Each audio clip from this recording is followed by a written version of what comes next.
Има няколко главни фактора, определящи пазарната цена. Първият от които може би и най-важен, това е локацията, типа строителство, както и състоянието на имота, след което се прави пазарен анализ. Това е анализ на пазара в момента, разглеждайки активните в момента предложения с сходни характеристики. Важно е продавача да има брокер, тъй като брокера има опит и информация. Също така той познава доста потенциални клиенти, купувачи съответно.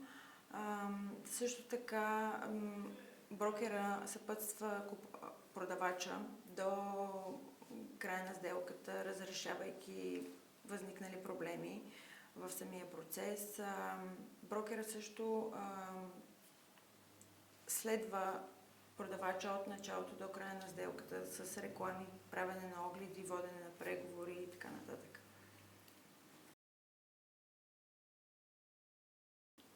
Цената е предварително договорен процент от крайната цена на сделката. В България този процент е 3% без ДДС, като пак е строго индивидуално и зависи от вътрешните правила на агенцията, както и от съответния клиент. Например, ако един имот е прекалено скъп и на висока цена, този процент ще варира. Също така, ако клиента е редовен клиент на агенцията и постоянно се извършват сделки с него, по същия начин този процент може да варира.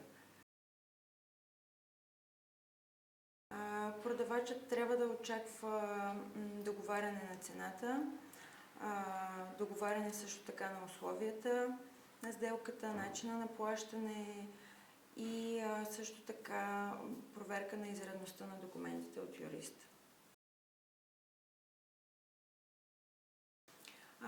Една от основните стратегии е реклама в онлайн платформите, например като Зимоти, също така в социалните мрежи.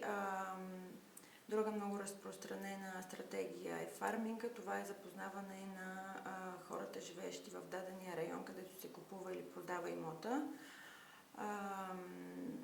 Среща лице в лице със съответния човек.